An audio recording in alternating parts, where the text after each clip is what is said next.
What if the best real estate deals aren't on the MLS? What if the best real estate deals are not on Zillow? What if the best real estate deals are not even being marketed at all? What if they're sitting with people who haven't even decided to sell yet, but they're about to? Welcome to Raising Private Money. I'm your host, Jay Connor, the Private Money Authority. And on this show, we don't talk theory. We talk about what actually puts deals together and gets them funded. Well, today's episode is a big one because I'm sitting down with someone I've personally trusted and used for years. Micah Nichols is the owner and CEO of US Lead List, and he specializes in uncovering high quality off market properties, specifically pre-probate inheritance leads that most real estate investors don't even know how to access. Well, Micah isn't some data broker guessing from the sidelines. He's been in the trenches since 2014, buying, selling, holding, wholesaling, wholetailing real estate himself. He knows what works because he's actually done it and still does it today. In fact, he was just telling me before we went live that he just locked up another one last week. Well, through US Lead List, Micah has helped investors, wholesalers, real estate agents all across the country connect with motivated sellers and close real deals in competitive markets. And when he's not building businesses or helping investors win, he's raising his 4 kids and with his wife and coaching their soccer teams. Today, we're pulling back the curtain on how smart real estate investors are finding deals before everyone else. And of course, the name of this show is Raising Private Money. And how does that directly tie into raising private money with confidence? In just a moment, you're going to meet my very good friend, fellow mastermind member, and real estate investor, Micah Nichols, right after this. If you're a real estate investor and are wondering how to raise and leverage private money to make more profit on every deal, then you're in the right place. On Raising Private Money, we'll speak with new and seasoned investors to dissect their deals and extract the best tips and strategies to help you get the money, because the money comes first. Now here's your host, Jay Connor. Micah, my good friend, welcome to the show. Thank you for having me. What an introduction. Holy crap. You're straight up professional. I knew you were a performer when I saw you play the piano before, but that was quite good. You just, it gets better and better every time. So, well, there you go, Micah. Well, I'm so excited to have you on here on the podcast because you provide a service that I've been using for years. I've lost count as to how many deals I've gotten off of using your data, your list. It's so fantastic. And let's go ahead and dive in so the audience can learn all about what it is that you do. So most real estate investors, of course, I've been investing full-time since 2003. Most real estate investors chase the same tired leads that everybody else is fighting over. So why is it that inherited property lists consistently, and that's a keyword right there, produce better deals than traditional motivated seller lists? I would say it's mostly because it's not, it's money. It comes down to money. Typically the properties are paid off. They are in a place where they've got to figure out a solution to how they're going to solve, are we going to sell it? Is someone else going to take it over? Are we going to renovate it? We're going to put it on the market as is. And so it's a combination of money, timing, and, solving a real need. And there's a kind of a window in which you can do that over a couple of months. You kind of target this person and introduce yourself, and you kind of have to be a Sherpa. You got to help these people through the situation because sometimes there's errors, there's challenges, different things. But in general, it's the complexity. They, $5 or $10 or $20,000 off the price isn't going to, make a giant difference for these people. They're looking for a solution to their pain, which is like, I don't know how to sell this, flip this property, or deal with all the probate. All those things kind of make for a perfect storm for a seasoned investor to step into and create a great opportunity for themselves. Well, if I can also answer my own question from experience of using your data and using your list, what I have found with these lists of people that you provide, the inherited list, what I have found is they haven't already been talking to other real estate investors. And I'm actually able to, me and my team, my acquisitionists, we're able to have a conversation with these people ahead of the competition. And so it's not, I'm not dealing with these competing offers and that type of thing, because the list that you provide, I mean, you're getting the list out monthly, every month, and it's it's coming like really, really quickly. And one thing that I love about your personality, Micah, you do this business, you use your own data, is the way that you talk to these people when they respond to the direct mail marketing that you also provide. How would you summarize your mindset and your tone of voice when you talk with these people? I would say that for me, part of it's just naturally. I think naturally I'm an empath. So yeah, I look externally to see what is happening for someone else, and I'm looking for cues, trying to understand what's happening internally for them, and I respond to that. Even, I respond even when someone doesn't necessarily know that they're projecting. So, I'll get calls and they're just, they're in the middle of a storm. They just lost something that is irreplaceable, right? It's a really sensitive time to kind of connect with these people, and I found that you're just much better off putting all your stuff aside, delaying all of what you want, and just wholeheartedly trying to take this person in exactly where they're at. And so I would say, as far as talking to them, just gentle. Listen first. Put your own kind of plans on pause while you're trying to understand and build rapport with these people. Because if you do, then they're going to trust you with this, big decision that they have to make around this property and how they're going to solve those problems. Yeah, and one thing that of course, you train and coach your clients, the real estate investors that you provide data to, and you actually have protected territories for real estate Right. investors. So you don't have a ton of real estate investors getting the same data. But in your training, one thing that you train is you tell the real estate investor, of course, the letter or letters that you send out, they don't even bring up the topic that someone has passed away. It's an inherited property. It's a very generic direct mail that is sent out. But you don't even bring up the topic. You don't even approach the topic of it being an inherited property unless they bring it up, right? And of course, they bring it up most of the time, right? Most of the time. I've bought a couple properties where someone died. I knew someone died, and they didn't tell me anything. But in general, it's almost, especially how I'm kind of drawing it out of them. If someone tells me they're selling a property, pretty much all I say is, well, what's the situation? And, pretty much top of mind, my dad died, my uncle passed away, what have you. But typically that comes out first. But yeah, in general, I don't think it's a great idea to go and poke the bear. It's kind of like the bull in the china shop. You break the opportunity before you get a chance to buy it. Yeah. Just, subtle, listen, observe, try and show up how they need. And that's how I've found I get the most opportunities. Right.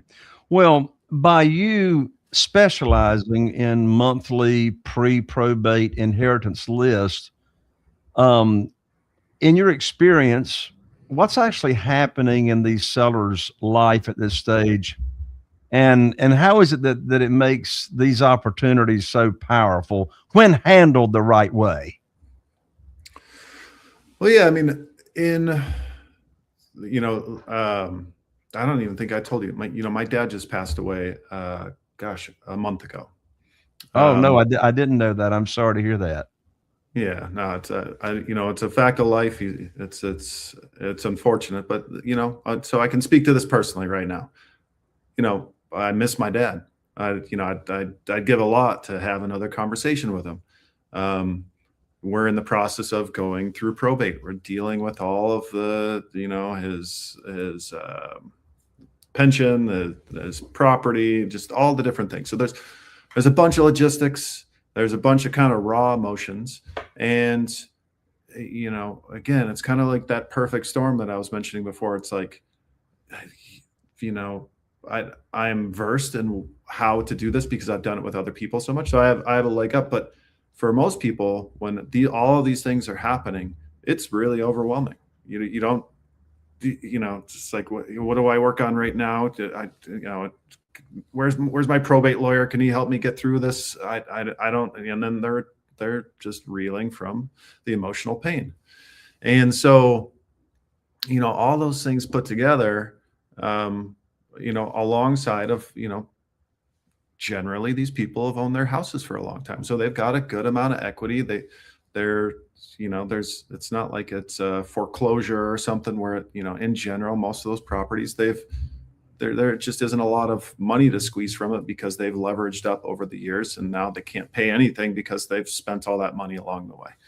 That's not always the case, but a lot of times it is. Anyway, so in that scenario, you come in, you help these people out. And like you said earlier, if you do this right and your marketing is good, you're kind of the only person there. And really, I seed this by just showing up and creating trust. And I do that by just being a good listener, acting like how I would want someone to treat me. And, literally, again, the other day, I talk about this a lot. The measure of trust that you have with the seller should be that if someone else offered them more money, they would either come back to you and say, hey, would you match this? Or they would take they should take your offer because they like you better. And that just happened to me again this last weekend. And so for me, that's something that I lean into really hard because it's a skill. It's like anything else. But the more, the better you could relate to this person, the more rapport that you have with them, there is a point where they would actually take a financial loss to work with you because they like you that much better. And that's really the mindset that has helped me capitalize on more deals, just put deals together that make sense from an investor standpoint. And also feel at the end of the day, when I close my eyes, put my head down, like I'm really helping these people and they're helping me. Yeah. A lot of real estate investors, when they hear inheritance leads, they may think legal complexities or emotional landmines. Mm-hmm. What do most real estate investors get wrong about working inherited property deals? Well, what I got wrong is that, I thought I would have to help get a bunch of people through probate. And I'm not saying that doesn't happen, because it does, but I've been doing this strong for about 5 years, just specifically this niche. And I've only had to help 2 people get, basically from beginning to end all the way through probate. And so in general, that kind of happens outside of me. And the other thing that I would say is that, people underestimate the amount of impact that emotions have on the deal. People, and I'm guilty of this too, but we're all looking through this, through the world of the colors and shades that we want to see. And for investors, we're trying to find a good deal. And so when you come in and that is the focus, that's kind of your point, that's all you're looking at, and it absolutely needs to be. But if that's all you're showing to the other person that's important, you're going to lose the opportunity. So, kind of flipping that around, it's like, well, then what's important to the seller? For them, it's probably feeling heard, solving problems that they don't know how to solve, making what seems like a logistical nightmare seem simple. I think between those two things are the kind of largest points that people get wrong about it. Yeah, I would agree. Well, Michael, you've been an active real estate investor ever since 2014, and you've been specifically in this niche for about 5 years. Mm-hmm. How has your own experience of buying and selling properties shaped the way that you now built and offer the services you do at US Lead List? And what problems are you trying to help solve that no one else was? And I'm talking about the problems of a real estate investor in this context. So, there's other companies that provide data, but I've never seen any other type of data like you provide. I mean, you don't provide a lead. I mean, you're providing all kinds of data with each lead. If you could review those, specifics that you offer, it's quite amazing. Yeah. So I bought this company 5 years ago, and so back when I bought it, you basically got 5 pieces of information. The family surname and their property address, and that was fine, and it worked. But what I thought and believed is that there was just a lot of kind of components or pieces that were missing. And so since then, we added on a bunch of stuff, just regular property information. That's great. We're looking at tax delinquency. We're looking at property vacancy. And then, there's another component in which, there's different scenarios because I haven't really explained this yet, but, what we're doing is we're lining up when someone passes away and if they own real estate. And there's, 4 main kind of subgroups that, come into play after that. The first is a pre-probate. The next is a surviving spouse. After that, it's trusts. And then the last one is interfamily transfers before the death. And each one of those scenarios is different. For example, pre-probate, likely, unless our data is wrong, has to go through probate. And that takes a long time. It's a 3 to multi-year long process that needs 3 months to multi-year long process that has to happen. Whereas if there's a spouse, that's completely different. No probate is necessary in most places in the United States. There are provisions for that surviving spouse to take over that property. They just have to produce a death certificate. So the timing is different. And so we're kind of trying to segment and build all these different ways out to capitalize on the list. And my personal favorite way that we segment the data is, finding folks who have additional property. So, let's say, a landlord like myself passes away. I've got a portfolio of properties that if I pass away, someone has to figure out how I'm managing these things. It's a big headache. It's a big deal.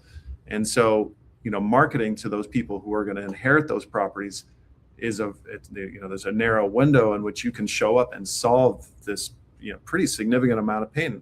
I don't know how to run this real estate business. Can you step in, market to them, convince them to sell you that group of properties and take that over. And that's a giant, not only can you set up a great deal for yourself, but it's a giant relief and help for those people who are currently trying to sort through the situation, manage it. So from your observations, I mean, you've worked with a number of real estate investors. By the way, for anybody that is tuning into the show right now, and if you've got to jump off early, I don't want you to miss out on Micah's contact information to learn if your area is even available for him to serve you and give you these monthly leads every month. But you can contact Micah at www, and we put together a special URL for the folks here on the podcast, www.jayconner.com/inherited. That's JAYCONNER.com/inherited. And that'll take you straight to getting in contact with Micah Nichols to see if your area is open. So from your observation, Micah, you have clients that have gotten your data and gotten traction from it, been successful. You have other clients, real estate investors, that got the data and, nothing really happened for them. What separates in your opinion, what separates the real estate investors who consistently close deals, provide solutions to these families that want to sell, from those who never really get any traction and then they end up canceling? Yeah. 2 main things I would say. First would be, how good is your acquisition person? That's a big factor here. And, there's no great way to kind of just measure that person and their skill. But, a great acquisitionist is going to make you more money. Hands down, they're just going to close more deals. The second, and I would say more predictable way to get more deals is, how much are you marketing? Are you sending a letter? Are you doing any direct mail at all? Are you just cold calling? What I would say is, like, the best situation is you're sending multiple direct mail pieces over a period of time. Like, as I've already mentioned, many times, it's like this is a complex, evolving problem. Their lives are busy. That you've got to cut through some of that chaff, and hitting them over at least a few months with direct mail will be a big difference in your ROI. And then, do you have other channels? So, for me, my acquisition person hand dials each of those people who have multiple properties. So we're constantly chasing them. We call them about once a month, just trying to get in touch with them, create a relationship, and close deals from there. Are you a good marketer, and are you consistent? Because that's really what most of good marketing is. It's just consistency. Yeah. When you say consistency, Micah, I think of two words. I think of that one, consistent, and I think of persistent. Consistent and persistent. All of that wrapped around empathy, of course. Yep. All of that wrapped around empathy. And, you work with real estate investors all over the country. Would you say inherited property opportunities are market dependent, or, is it, if you've got the same skill set on your team for marketing, and by the way, just let everybody know, I use Micah's list and I mail 3 months in a row, 90 days. Obviously, we stop mailing once someone responds. We don't bring up anything about it being an inherited property or anything like that. It's very generic direct mail marketing. But is there anything that's different in the markets about this when it comes to inherited properties? I would say that, the biggest thing would probably be something like the state of California. So in California, if you've got a probate case, I'm 90% sure that the court forces a public sale of that property. And so there are some probate laws that make a private sale actually public. But outside of, examples like that have to do with laws, things that you cannot control. No, I don't. I think that it's an opportunity everywhere. Big or small, metro or rural. I really don't think it matters. It just has to do with your skill and ability to connect with people, and your consistency and persistence in marketing. Because if you can do those two things, I very much believe it's an opportunity everywhere. Even when I was just talking about that deal that I wrapped up the other day. This person she lost her husband 4 years ago. I've been marketing to this person, and they were having an estate sale, and that was how I ended up getting in touch with her after sending her a bunch of mail. I talked to the estate sale person, and he connected me with her, and that was how I got the contract. And so it's like, if again, persistence, wins out over the long run. If you're just, constantly sniffing around something, you're gonna get to it. You just, it's just kind of how and when. Right.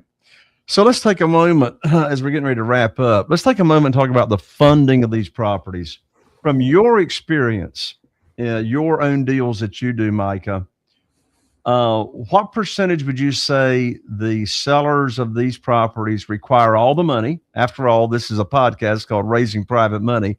So what percentage of these owners or the heirs of these properties require all the cash at closing versus some of them being willing to do some creative financing, such as selling with seller financing, or if there's a mortgage, selling subject to the existing note, and those types of creative ways, versus using private money or your own cash or a traditional financing to purchase these properties? So I would say that probably two to three out of every deals that I work in, there's some creative finance component that, could be played. Um, Otherwise, for me, I'm funding with a ridiculous arrangement I've got with a bank, or my own personal money. And sometimes on big projects, I'll bring in private money too. But in general, I would say that it's 2 or 3 out of 10 where someone will carry paper, sub to something like that, where I don't I can arrange the financing of the property without a bank, without bringing Right. in a third party. Sure. Well, I wanted to bring that up because I don't want my audience to think you got to have all the cash for all these deals. Now, Mhm. the majority of the deals you do, the Yep. majority of the deals you do. So, audience, you're at the right place here on Raising Private Money podcast. In fact, on the outro, you'll be offered a free download that you can get about private money. But creative financing is, of course, an option as well for some of these. So, Micah, some real estate investors are analyzers, thinker brains, and they'll say, I'll just pull my own inherited property list. And of course, the data that you provide at everybody's at your client's fingertips is just amazing. But I know why I do it. I know why I use your service. But from the feedback you get, why do serious real estate investors choose a monthly professional curated list like yours instead of doing it themselves? I think it has to do with ROI and where your highest and best value is. If you've got a good acquisition person and they're not working, and you're wasting your time, or you're having them waste their time trying to put data together and append and match and do all this, it's like, is that the best place to put your time, money, effort? No, you could get more deals in the funnel. Like that it's just a no-brainer.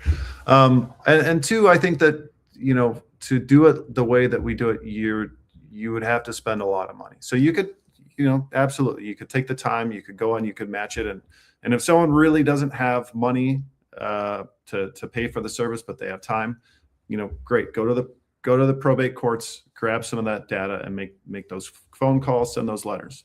But as soon as you know how to close deals, you should be completely out of that. You should be focusing on closing more properties, funding more properties, and building your portfolio. What you just said, Micah, reminds me of phone time is ATM time. And the more time either yourself or your acquisitionist is spending time talking to owners of properties, that's the highest and best use of your time. I'm all about done for you services. And by the way, folks, if you're listening to this show, don't tell Micah I said this, but he does not charge enough for his service. I'll just tell you that. I mean, it's pennies on the dollars for these leads that he provides every month. And it's a protected territory. In addition to that, when I say done for you, Micah actually has another arm to his company that will actually handle the direct mail for you in an automated way. So talk about turnkey, hands off, to where, your phone is ringing. And actually the direct mail that Micah and his team mails out for me, the phone number actually goes to our AI representative agent. Her name is Bailey. And Bailey, that we use, actually books 3 out of every 4 phone calls, appointments with my acquisitionist. I'm all about done for you. That is for sure. Micah, final words for someone that is starting out. They've never done inherited list before. What overall advice would you give them? I think I would say, if how I was speaking about it and what I was saying, if that resonated with you, it's probably a good fit. If you felt like I was gabbing on and you're like, I don't know about this, Micah, maybe not a good fit for you, but maybe it is a good fit for someone who's more of an empath on your team, who can relate to people's emotions. That really is, I think, the key to kind of seizing the opportunity. There's a million different ways that you can make money in real estate. Literally, I'm learning a new one every week. It's crazy. So many options. But for me, this is one that I truly enjoy. And because how I leverage myself is by the relationships with the people that I meet from marketing to this list. And that's what I really like about it. Well, you can't fake a servant's heart. You can't Absolutely. fake a servant's heart. And I love your heart, Micah. All right, folks, there you have it. Reach out to Micah Nichols at www.jayconner.com/inherited. And that'll get you directly in touch there with Micah. Micah, thank you so much for joining me here on Raising Private Money. Oh, it's my pleasure. Thank you so much for having me. It's great to see you. Same here. Well, listen, if you got value from today's episode, here's the big takeaway. And that is the best deals are almost always found off market, just like these leads that Micah provides. Micah just showed you how to get these inherited leads, reach out to him when done the right way, create opportunity before everyone else, real estate investors, even know these opportunities exist to serve other people. Less competition, better margins, more confidence, and confidence is everything. So if you want to raise private money with ease, be sure and take me up on my free offer when the outro comes up here. And make sure you connect with Micah and check out what he's doing at www.jayconner.com/inherited. And if this episode helped you think differently today about finding deals or raising capital, do me a favor. Subscribe to the podcast, leave me a review, and share this episode with another real estate investor who is still chasing deals the hard way. I'm Jay Conner, the Private Money Authority. This is Raising Private Money, and I'll see you right here on the next episode. Are you feeling inspired by the knowledge you gained in this episode? Then head over to jayconner.com/moneyguide. That's jayconner.com/moneyguide and download your free guide that shares 7 reasons why private money will skyrocket your real estate investing business right now. Again, that's jayconner.com/moneyguide to get your free guide. We'll see you next time on Raising Private Money with Jay Conner.